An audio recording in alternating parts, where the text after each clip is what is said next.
Today we're going to look at stem and leaf plots. This is something we see in the sixth grade curriculum.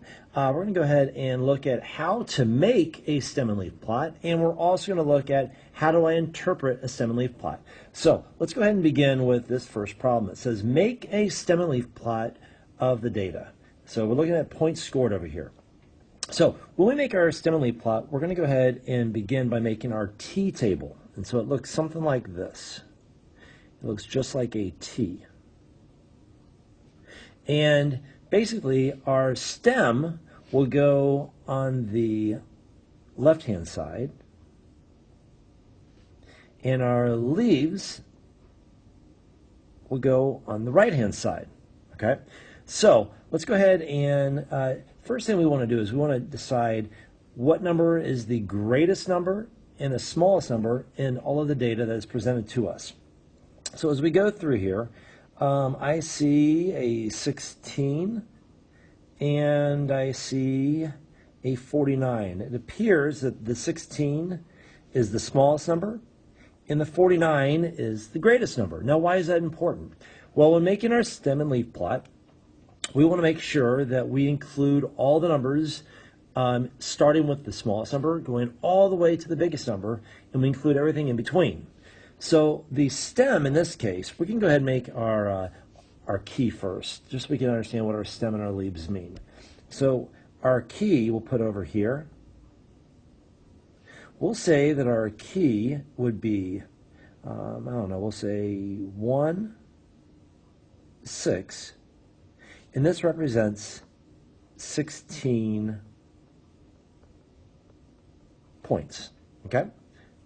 Now, let's go ahead and put in our stems. So we're going to have 1, 2, 3, 4. What this represents, all the numbers that are in the 10s, the 20s, the 30s, and the 40s. Now with the leaves are going to be the ones place in this particular example. It'll be the ones place for all the numbers that are in the table to the left. So let's look at the teens, anything in the tens place. So we have we have a 16, we have a 19, and that is it. So we want to put these in order from least to greatest. So we're going to put the 6 followed by the 9. There's no need for commas. We can just put them in just like this. Let's go ahead and look at our 20s. So we have a 29, a 26, and a 28. So again, we put these in order from least to greatest. We're going to put a 6, 8, 9, just like that. And then let's go ahead and put in our 30s, which we have a 32, a 30, a 33, a 38, and a 37. So I'm going to put a 0, 2, 3. Then I'm going to put the 7 and the 8. And that should be it for my 30s. And we will finish off with our 40s, which we have a 43 and a 49. So I'll put the 3 and the 9 right here. Now, if there happened to have been, like let's say in the 20s, there were no numbers in the 20s, we would leave the leaf section blank. Okay, but we'd still put the 2 in for the stem. Maybe we'll come across one of these in our next example. We'll see. If there's also, we'll say a repeat. Let's say that there was another 49 over here. Then we would just add another 9 to show that there was 2 of them. Okay? So that is how I'd make my stem and leaf plot. Again, it's important that you write down the key so we know what the stem and the leaves represent. And then the stems go on the left-hand side, the leaves go on the right-hand side. Okay? Let's go ahead and look at our next example. Over here, we have money spent. And again, we're going to make a stem and leaf plot of the data. So the first thing we want to do is we're going to go ahead and make our T table here. And we can go ahead and make our key if we like. We will make the key over here. And we can say 3, 4, and this represents $34. And again, we have our stem up here and our leaf over here. And we're going to go ahead and put in our information. So I guess before we do anything, we're going to have to figure out our greatest and smallest numbers. So I see a 9. That looks like the smallest one here. And for the largest, it looks like it would be the 34 over here. So I'm going to go ahead and realize that we start off with our single digits, which we can represent that with a 0. And then we have our 10s, 20s, 30s, and it stops right there. Okay, so for our leaves, we have 9, and that's it for this first leaf of 0. And then we can go to our 10s.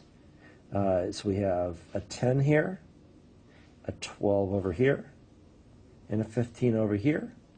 So I'm going to put a 0, a 5, I'm sorry, a 0, a 12, a 0, a 2, and a 5. And then for our 2s, or 20 places, or 20s, we have our 29, our 28, our 22, our 25, and our 28. See if we get a repeat here. So I can go ahead and write down, I have a 22, and then I have a 25,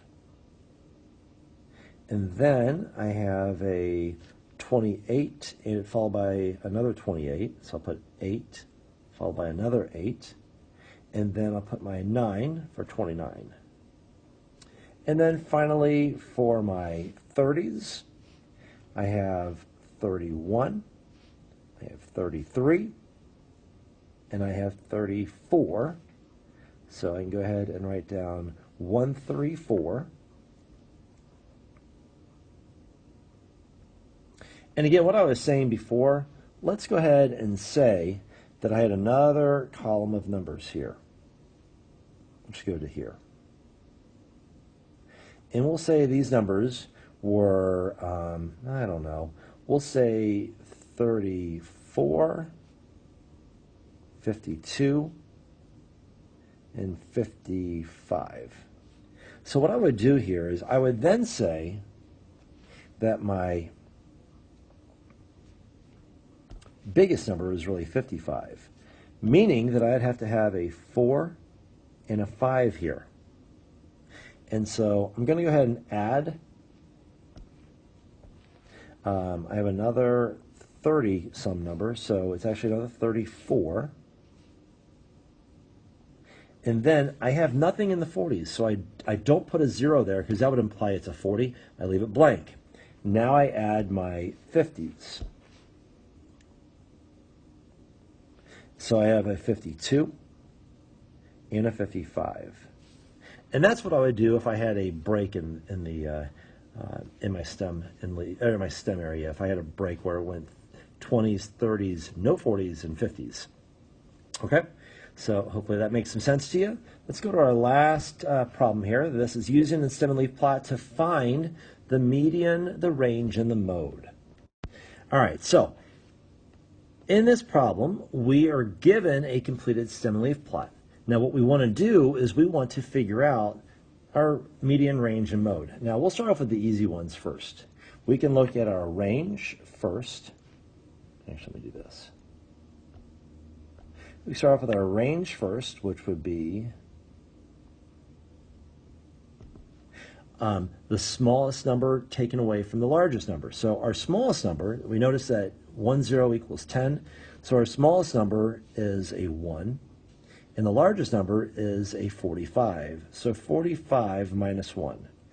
Actually, I can write that up here. 45 minus 1 equals 44.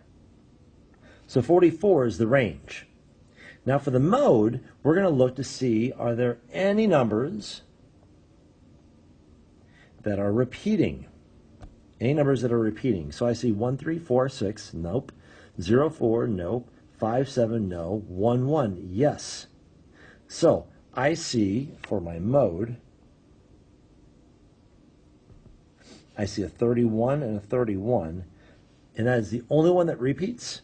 So 31 would be the mode. Now keep in mind, it's possible that you would have no mode. It's possible that you could have a couple modes. It just depends on the information that you're given from the data that you'd find in the stem and leaf plot.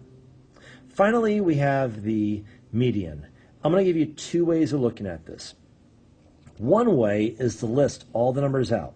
So I have 1, 3, 4, 6, 10, 14, 25, 27, 31, 31, 39, 41, and 45. I could list all the numbers out.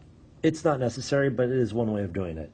And I can go ahead and look. There is 1, 2, 3, 4, 5, 6, 7, 8, 9, 10, 11, 12, 13. There are 13 numbers.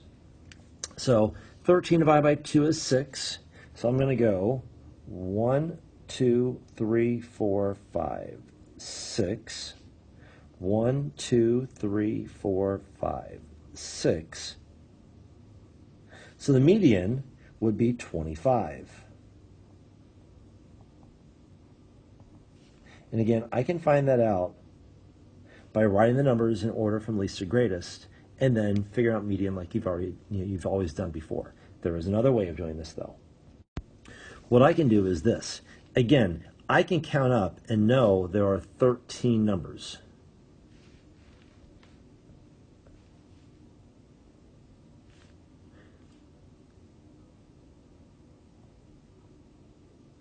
I know there are 13 numbers, right? And so what I can do is I can do it a couple ways. I could say, I can go from least to greatest, right? So I can say there's a 1 and a 45, a 3 and a 41, a 4 and a 39, a 6 and a 31, a 10 and a 31, a 14 and a 27, and I'm left with the middle number, which is 25. I can do it that way as well. Or another way I could do, again, I know that there are 13 numbers, so half of 13 is 6. So I can say 1, 3, 4, 6, 10, 14, there's 6. Then I can say 45, 41, 39, 31, 31, 27, there's 6. And again, in the middle is 25. So here are a couple ways to figure out the median. Obviously, the one I did at the very end is the quickest way. However, writing them out may feel like the safest way. It's really up to you. Hopefully this made total sense. As always, please make sure you like, subscribe, and hit that little yellow bell on the bottom corner to receive notifications when I put on new videos on this YouTube channel. All right, thank you very much and have a great day.